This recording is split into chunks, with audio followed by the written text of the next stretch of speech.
Good afternoon, everyone, and welcome to our COVID-19 update briefing for Wednesday, October 28th.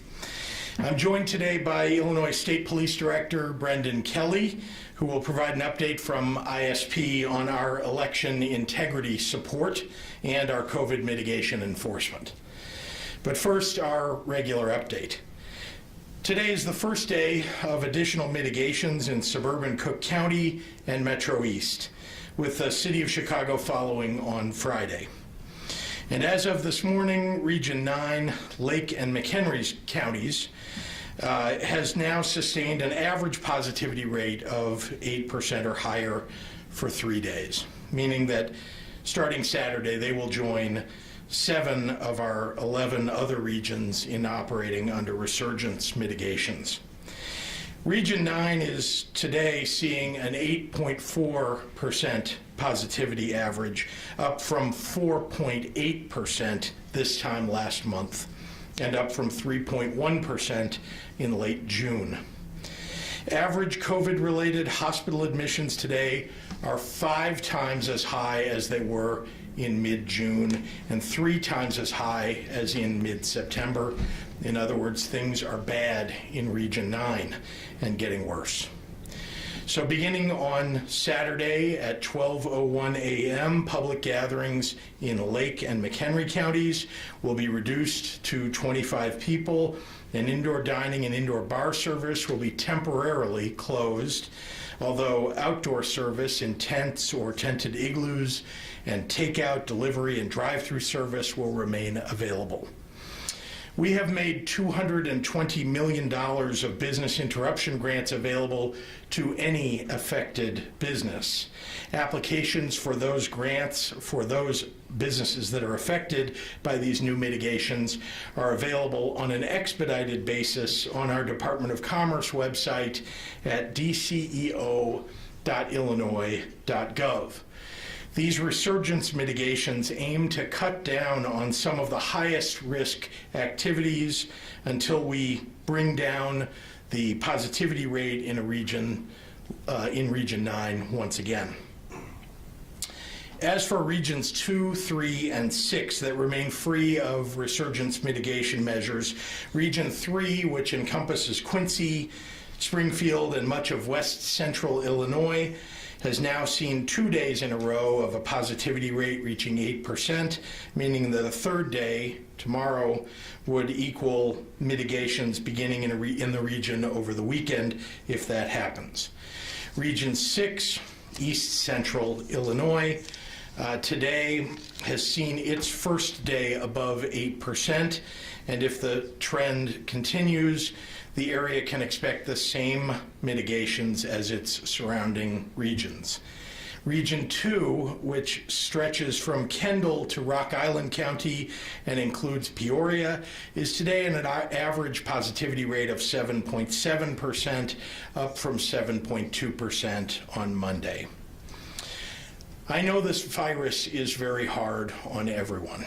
The damage COVID-19 is doing to people's lives and livelihoods is real. And for many people, the fight has gotten harder as the months have passed. Despite what the stock market looks like, the real economy for real people has been brutalized by this virus. And the Republican-controlled United States Senate has refused time and time again to give workers and those unable to work and local governments and small businesses the kind of support that they need. Many cannot financially survive this pandemic without help from Congress and from the President. The same, of course, is true about the health of Illinoisans. If we aren't able to bring down the number of cases and the rate of transmission, not only will our economy continue to suffer, but many more people will be hospitalized. Some will end up with long-term health consequences, and too many will die. This battle isn't going away by itself. We have to manage our way through with tools that we have available to us. And there are many of those tools that nearly everyone in our state has available to them to join this fight. First and foremost, to stay healthy, you should be wearing a mask when you are with people that are not in your personal family pod. Keep 6 feet of distance from others, even when you're wearing a mask, and frequently wash your hands. With the virus on the rise, you can stay safe by avoiding unnecessary gatherings. Don't host parties or attend them. It's hard, I know, but your home is only as safe as the people that you bring into it and your confidence that they've been wearing their masks and have been following the rules to stay safe. I have always maintained enormous faith in the people of Illinois to do what's right for each other. Our state government has always relied first and foremost on educating people about the dangers of the virus and about the rules to maintain public health. State Police Director Kelly and Public Health Director Dr. Pritzker would say the same thing I just said. From the beginning, we have used encouragement and education to get businesses to follow the best public health guidance of our time. When a region is seeing seriously concerning rates of community spread, temporarily halting indoor, in-person eating and drinking operations has been best practice, not just here, but around the world. Why? Because the scientific research proves that these are the activities that frequently cultivate exposure and spread. The Centers for Disease Control and Medical Research have made that clear. So far, the Illinois State Troopers have worked hard to educate people about safety measures in dozens of counties across Illinois, working with local law enforcement, public officials, and health departments to urge the compliance that we need in order to get things under control so that we can, in fact, resume more normal operations once it's safer. But as we've unfortunately learned during this pandemic, some business owners refuse to get educated or just don't want to follow the rules, thereby putting their patrons, the public, and their workers in danger. Sometimes educating people isn't enough to get them to do the right thing. The state police have ramped up random checks of businesses that are subject to mitigation rules to identify those that aren't following them, and they've begun progressively taking more stringent action to hold scofflaws accountable. Director Kelly will talk about what that looks like in just a few minutes. And I've asked Liquor Control Commission and the Gaming Board to do the same. Local officials have a responsibility in this work as well. They are obligated to take action to keep their communities safe and to carry out the laws and regulations that are on the books. When state and national public health experts and their own local public health departments tell them things in their city, their town, and their county are getting bad, that more people will get sick and die if they don't take action, their job as a local elected or appointed leader is to lead, no matter how loudly a minority of people may criticize them, no matter how big a personal challenge that may be. Indeed, most often that's what separates good leaders from bad ones. The people of our state and our responsible business owners in our state rely upon local leaders to enforce public health guidance and hold bad actors accountable. Although I could rattle off a whole list of the incredible local leaders who have stepped up over the last 8 months to do the right thing to keep their fellow Illinoisans safe, there are also plenty of examples of local officials setting a bad example, refusing to believe the science and misleading their constituents. Getting beyond this pandemic, getting more kids into classrooms, and keeping our businesses open isn't going to happen sooner or safely if leaders are ignoring the virus or telling people they don't need to wear a mask or hosting gatherings that can turn into super spreading events. That's not leadership. With that, I'd like to turn it over to a great leader and someone that I'm very proud to work with, Dr. Ngozi Ezike. Doctor. Thank you so much, Governor. Good afternoon, everyone. Today we are reporting 6,110 new cases of COVID-19, and that report We also have, over the last 24 hours, 51 additional deaths reported to IDPH. To date, 389,095 total confirmed cases have been reported in Illinois, and 9,619 total deaths. In the hospital overnight with COVID-19 were 2,861 individuals. Of those, 600 were in the ICU and 243 were on ventilators. In the last 24 hours, 70,752 tests were reported for a total of 7.4 million tests. I would like to give yet another shout out to our hardworking local health departments. It is our local health departments that are on the front lines, tracking cases in their jurisdiction, investigating outbreaks, and supporting individuals who have indeed tested positive. These dedicated staff are working around the clock to protect all of us. And one of the ways they are protecting us is by enforcing the mask mandate and an emergency amendment to the Control of Communicable Disease Code. That amendment calls for a notice of noncompliance to be issued to a business if they are in fact in violation of the masking requirement. If the businesses do not comply, it is then subject to penalties. Local health departments are also supporting law enforcement who are working to enforce the mask mandate as well. My hope is that enforcement is not needed because people will know that wearing a mask is the smart thing to do, it's the responsible thing to do, and that it will save lives. People talk about a mask mandate infringing on their rights, but I'd have to ask, do you have the right to put the health of others at risk? You don't have the right to spread a potentially deadly virus simply because you don't want to wear a face covering. But until people step up and take responsibility, I would like to ask for you to please help our local health departments by following the mitigation measures and following the mask mandate. Like it or not, we are all tied together. We are in this together, and we get through it or not together. We will get through this, so let's work together now. Thank you, and now I'll repeat comments in Spanish.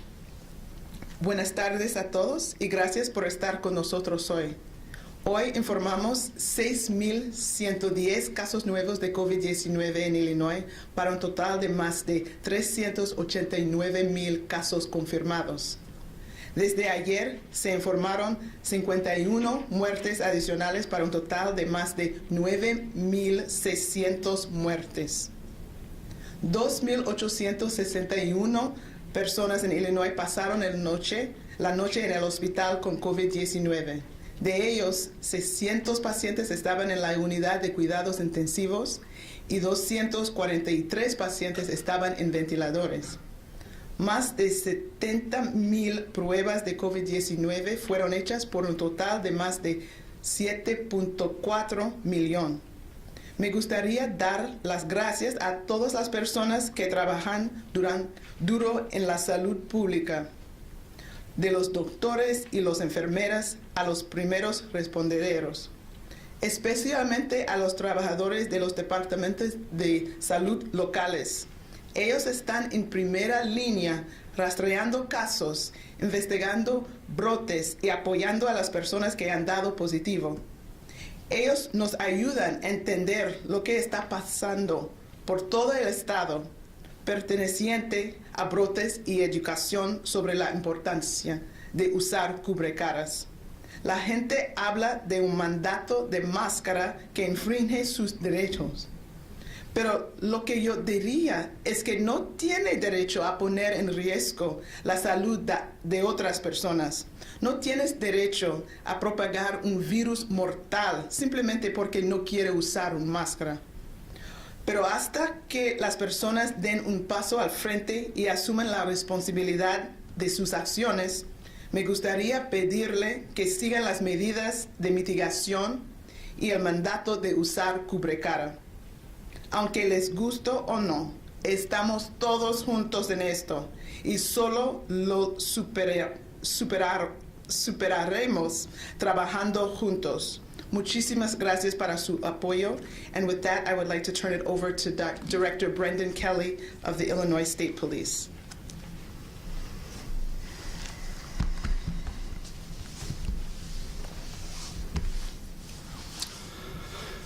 Good afternoon, everyone, and thank you, Governor, for your continued support and words and actions for the Illinois State Police, and thank you, Dr. Ezike. Before I get into today's topic, I want to touch briefly on the upcoming election. At the direction of the Governor and with the guidance of our State Homeland Security Advisor, Alicia Tate Nadeau, and in cooperation with our partners at the Illinois National Guard, General Richard Neely, and the Illinois Law Enforcement Alarm System, ILEAS, the Illinois State Police prepared a multi-pronged plan to assist local and federal law enforcement agencies in safeguarding the election process and keeping communities safe following the election. We've been planning for months, including participating in readiness exercises with our state and local partners. Since its inception, the statewide Terrorism Intelligence Center has supported elected officials with information sharing and analysis of security events. In collaboration with our federal partners, STIC serves as a hub for sharing election-related matters. In the days leading up to the election and the election day itself, STIC is and will be in daily contact with the Election Information Sharing and Analysis Center and the Multi-State Information Sharing and Analysis Center. This elections partnership this year has been expanded to include members of the Illinois Attorney General's Office and the 3 United States Attorney's offices within Illinois. This work creates shared situational awareness within Illinois and monitors the nation's activities that implicate Illinois. Information that is Illinois-centric regarding threats to voters or the voting process, threats to election infrastructure, organized group threats, individual actors, as well as nation-state activity will be shared with local and federal partners and with the public as appropriate. Moreover, the Illinois State Police will support state, local, and federal partners as needed with threats to public officials, bomb threats, suspicious packages, and other serious criminal investigations that could be related to elections. The ISP will also be conducting high-visibility patrols during the election period to assist local law enforcement with any election disturbances at polling places or boards of elections. Also, the ISP will have extra personnel available should they be needed, including those from specialty positions across the department. And of course, we are doing this all during a worsening pandemic. The Officers Down Memorial page, which tracks law enforcement deaths, indicates that nearly 130 members of law enforcement have died from COVID-19 since this began. So none of us are immune. And since the beginning of this pandemic, the Illinois State Police and our partners have continued to do our part, first and foremost by setting a good example, wearing masks, practicing social distancing as much as our missions can permit. Through constant communication with local law enforcement, local health departments, and the Illinois Department of Public Health, we have focused on our community caretaking role to educate and improve compliance with IDPH regulations that keep people safe. Voluntary compliance is always our focus and has always been the Governor's direction. We've received referrals and complaints and worked with local health departments, local law enforcement, and the IDPH in 37 different counties and multiple health regions to promote compliance. The overwhelming majority of these referrals have resulted in compliance after education and a conversation or by action from local health departments. Since the General Assembly Joint Committee on Administrative Rules met in August, the ISP and other local jurisdictions have had an enforcement mechanism of last resort when all other efforts are unsuccessful, which can lead to a misdemeanor citation. Those emergency rules are focused on businesses, not individuals, and specifically on the requirements of masks and social distancing. Those emergency rules provide for an incremental process when those masking and social distancing requirements are not being observed by a business. That begins first with a verbal warning, followed by a written warning and a written order, And then finally, as a last resort, the issuance of a misdemeanor citation to the business, not to an individual. Let me be clear. No one is arrested. The governor and no one in law enforcement has ever suggested that as a possibility in the circumstance where a misdemeanor citation has been issued. It's where the emergency rule requirements for masking and social distancing have been outright and openly violated by the wait staff, cooks, business owners, and others refusing to respect or observe these basic safety measures. So far, citations have been issued in 5 counties. Again, compliance is always the goal, no more, no less. We know that patience is wearing thin. However, please keep this in mind. The forensic evidence we collect and analyze every day to solve violent crimes and put dangerous offenders behind bars is all based on science and the scientific method of trial and error.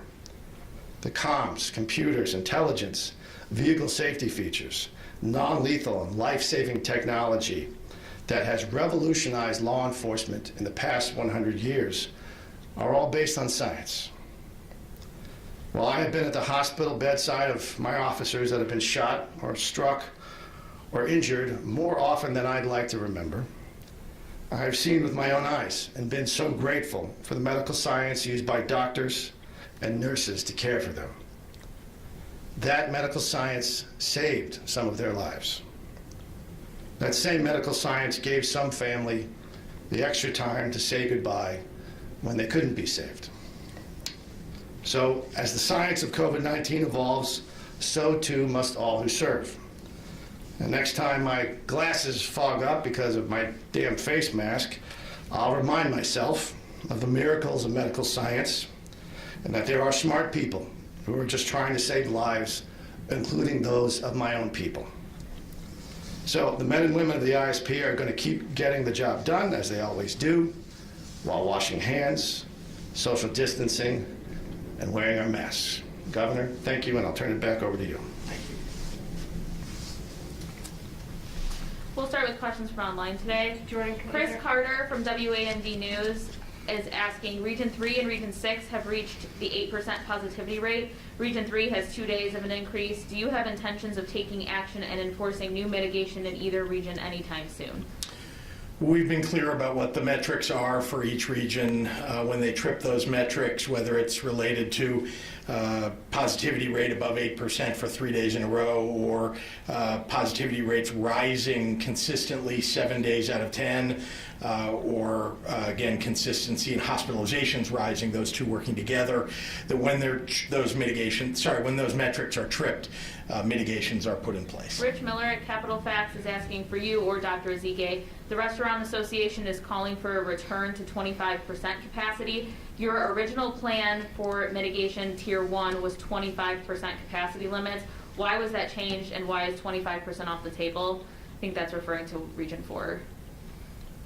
Yeah, so let me begin by saying that we have the same metrics for every region, and they have worked. When we put them in place for Region 4, when we put them in place for Region 7, they were in place for a period of time. When we kept bars and restaurants indoor service closed for a period of time, those regions emerged from those resurgence mitigations as a result of that.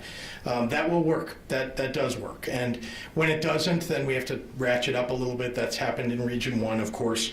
But unfortunately, I will say that we have urged local governments to take action before we ever have to take action. We've encouraged local governments to, when they see their positivity rates going up, to impose mitigations that they think will work, and to prevent us thereby from having to impose other kinds of mitigations. Many times those local governments have not chosen to do that, and then we've had to step in and take action. So as far as I'm concerned, the mitigations that we've been putting in place in regions have been working, and we intend to stick with that. Matt Roy at WICS. The question is for you, Governor. There has been over $6.4 million paid out in overtime compensation to IDES workers in the first 9 months of this year. One employee has worked over 1,300 hours just themselves. Will more people be hired to help with this overtime and overwork problem? Well, two things to keep in mind. We have been hiring all along here. It does take time to bring people on, to train them and get them on the phones, which is most often where we're putting them. And then don't forget that we brought on outside contractors as well so that we could bring hundreds and hundreds of people on board even before we could get them through a process of bringing them on board on a permanent basis at IDES. And we're going to continue to work on that. We're slowly working our way down, bringing down the backlog that has existed in certain categories of unemployment claims, and we'll continue to do that until we get it completed. Jerry Nowicki from Capital News Illinois is asking, state police say that they've only issued citations in 5 counties. As many business owners push back on restrictions, how can we achieve the same widespread buy-in for mitigation efforts as we saw in the first wave without consistent enforcement? Couldn't agree more. Local government leaders are, in fact, ultimately responsible. Local law enforcement, the laws that are on the books, the regulations that are on the books for the state of Illinois are the responsibility, at least enforcement for them, are the responsibility of local leaders, local law enforcement. We use the state police where we need to use them. As many of you know, there are fewer, let's say, sheriff's deputies or police in some areas of the state, and that's where state police have been very, very effective. And there are some areas where local leaders are not doing what they need to do, and that's where state police have come in handy. Christine Tressel from ABC7 asks, we have various groups asking for the data and metrics on restaurants in cases of COVID. Everyone keeps asking what the data specifically shows. CDC studies, they say, are too broad and not specific to what is happening in Illinois. So let me begin by saying that we have 97 local public health departments in Illinois. Some are more technically proficient than others. And so it's taken us some time to work with those departments to get them up to speed working on the same system so that they're reporting into the Illinois Department of Public Health all of the data in all 97 of those public health departments. Remember that there are 2 sets of data, and we'll be putting that up on our website. We've done a good job, I think, of working with those 97 local public health departments. We'll be putting that data up in the coming days, probably by early next week it will be up. Exposure data, that's one set of data, and outbreak data, that's another set of data. I want to be clear with everybody that contact tracing gets you mostly exposure data. It's, when you call somebody who is a case, somebody who has tested positive, and you get from them information, what you're getting is who have they been in contact with, in what locations, from the time, typically 14 days before somebody is tested positive to 2 days after they actually took the test when they would find out that they're positive. We're collecting as much data as we can from them. What that typically reveals is where there's been exposure. So all the places that they were at and the people that they came in contact with. So that's what contact tracing data is really all about, exposure data. And you would see, for example, if you look at the data, and we've shown some of that data to you a couple of weeks ago, that many of the listed places in which people come in contact with one another are either private homes, private gatherings, or in bars and restaurants. There are a few other places listed as well, but those are near the top of the list in exposure data. Outbreak data is a little bit different. We'll be putting that information out too, and that typically is where we can trace 2 or more cases to a place where we, that is sourced at a single location. For example, what we're looking for, because the contact tracing data doesn't tell you where somebody caught it. In fact, there's no way really to know where somebody contracted COVID-19. What we can try to determine by, again, cross-referencing the data is where have people been together at the same time, or where have there been multiple people that are spending time, some period of time in a location. And that can be labeled as an outbreak location. So you'll see that data as we come forward with it, but it'll be in the next few days or early next week. Jim Haggerty at the Rockford Advocate is asking, with COVID-19 cases increasing across the country, how much better is Illinois prepared to handle the second wave as opposed to when the virus first started spreading in the state? Well, I don't know if you recall that at the very beginning of this pandemic, we, as you remember, we didn't have enough PPE to even cover our first responders, let alone, as you saw, the healthcare workers and frontline workers who badly needed it while we even had a stay-at-home order in place. So are we much better off today? Oh boy, are we better off. We have stockpiles of PPE that we've acquired over time. We've distributed that. Every long-term care facility has PPE delivered to them. Every public health department has PPE delivered to them. We make sure and distribute PPE wherever we can. That's one example. There are many others. Remember that early on we had very few tests. I think we were one of the first states to get the original test to even try out in the state of Illinois. We only had a couple of hundred in the first week or so. We now are administering over 70,000 typically per day on average, and all across the state. So, I mean, are we better prepared? We sure are. That doesn't mean that we can stop the virus. It means that with the virus present among us, we at least can diagnose people. We can make sure that people have PPE, and especially masks. People can wear masks. If you can't afford a mask, we provide masks to lots and lots of places where you can get one for free. And people should wear them, please wear them. So there's a lot that we've learned from the very beginning, and I think we're much, much better prepared for this wave. Having said that, this is a tremendous wave. This COVID storm is apparently covering the entire nation. We're going to do our best to stay the best in the Midwest. We're going to do our best to bring our numbers down as fast as we possibly can. That's what the purpose of the resurgence mitigations is. Winnebago County Health Department has guidelines that allow for restaurants to have some indoor service at bars and restaurants as long as they take reservations and people make their information for contact tracing available. Is this a plan the administration supports? No, that's not something that's supported, and in fact it's prohibited under the resurgence mitigations that have been put in place for Region 1. Dave Dahl at WTAX is asking, just to name one, Congressman Darren LaHood has said he's taking his kids to Indiana to play soccer. Countless other parents are doing similar. What do those parents know that you don't?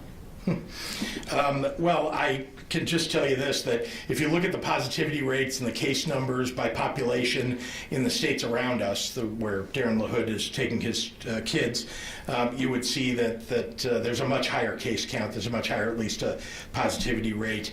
And in fact, I think I read that Indiana has taken away all of its mitigations, and as a result, it's experiencing some of the same problems that Wisconsin is seeing in terms of hospitalizations and positivity rates. So we don't want to get there.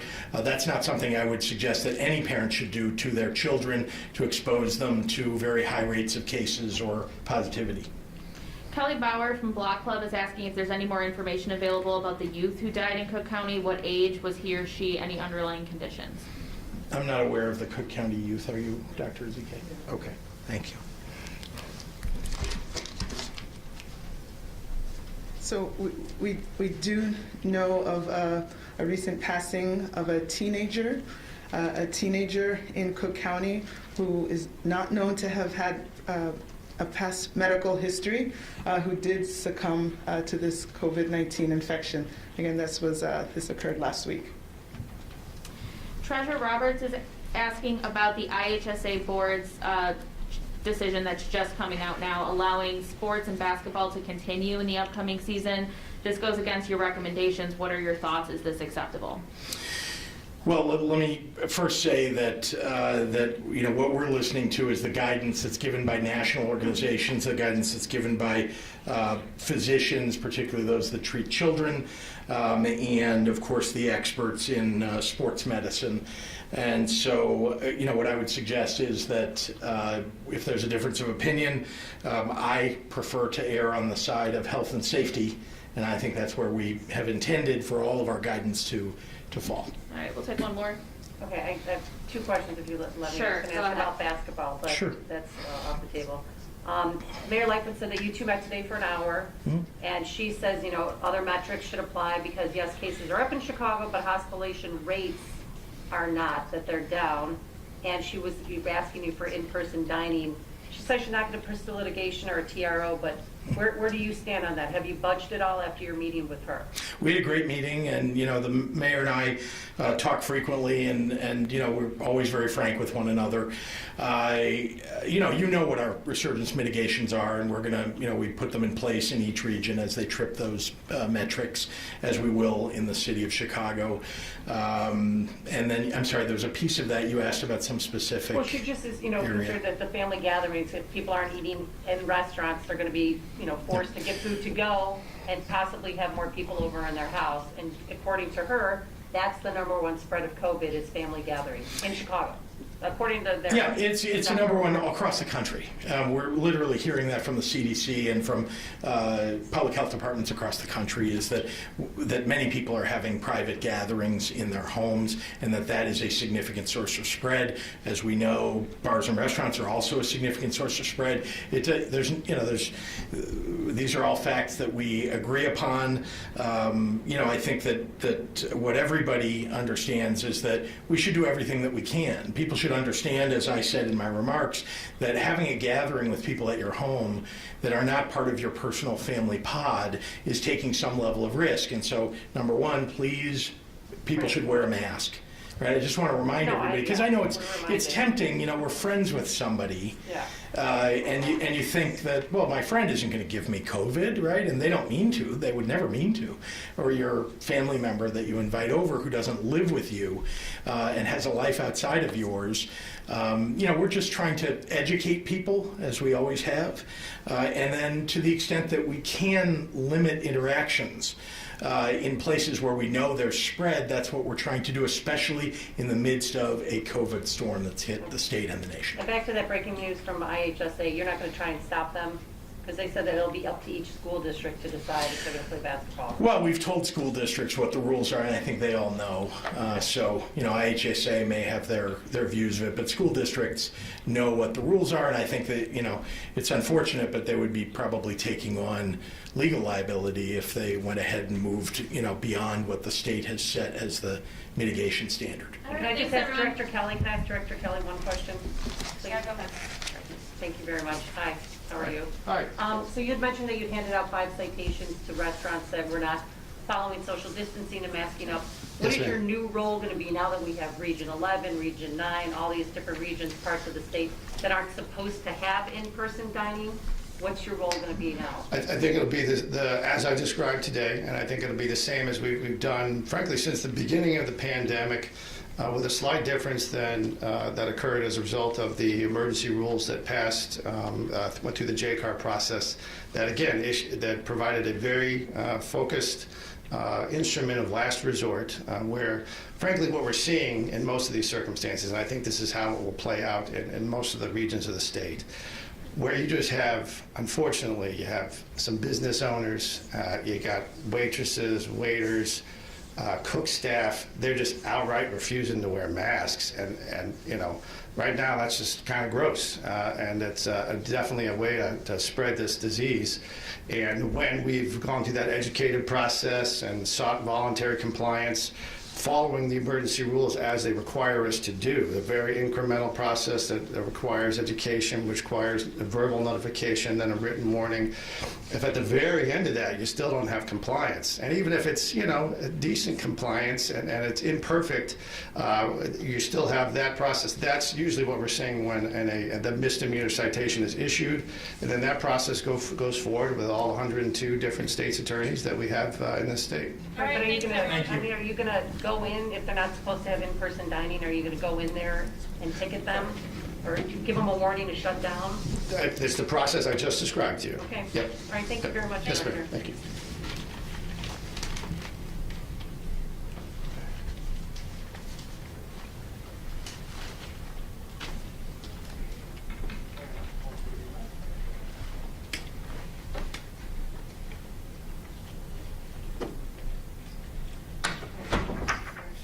Hey, see you, Amy. Take care.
42-inch on Roku TV and get them at our new deals pickup. Let's end the year saving bigger. Facing leaks takes strength. So here's to the strong who trust in our performance and comfortable, long-lasting protection. Because your strength is supported by ours. Depend. The only thing stronger than us is you.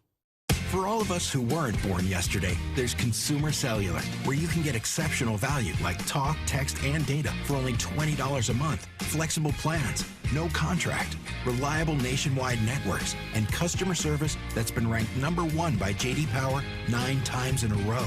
Consumer Cellular is also an approved AARP provider, so members get exclusive discounts. 25 years delivering premium wireless for less. Switch today. Call, go online, or find us at Target.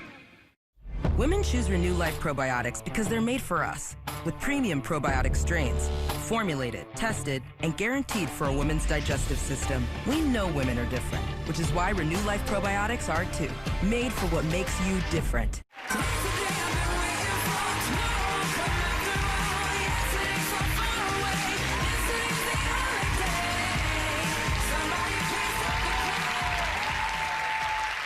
People are trying to woo through their masks, and you can just see, woo! Halloween is a few days away, and if you haven't figured out a costume for your kids yet, I came up with some ideas that might help, or they might not. You decide. Let's see our first costume.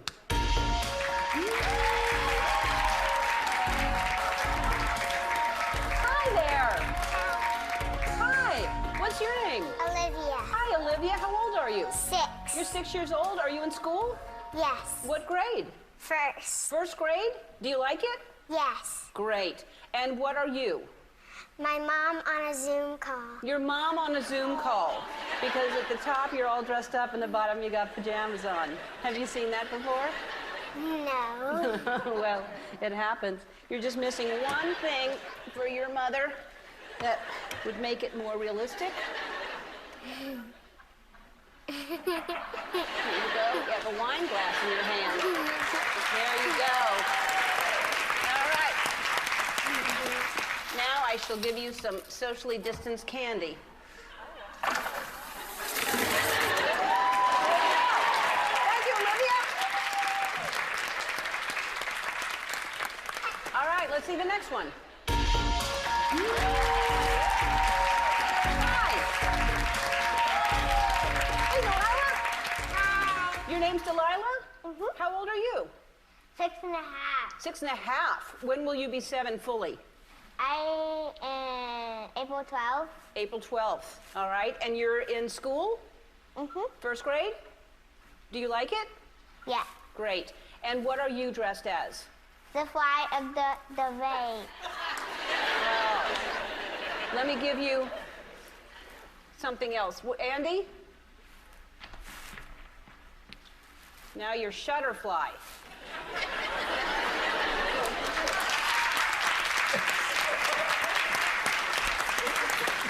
You look disappointed. All right. Let's give you some candy, shall we? There's a lot in here. Isn't that fun? Thank you, Delilah. You can stand over there. All right. Who's next?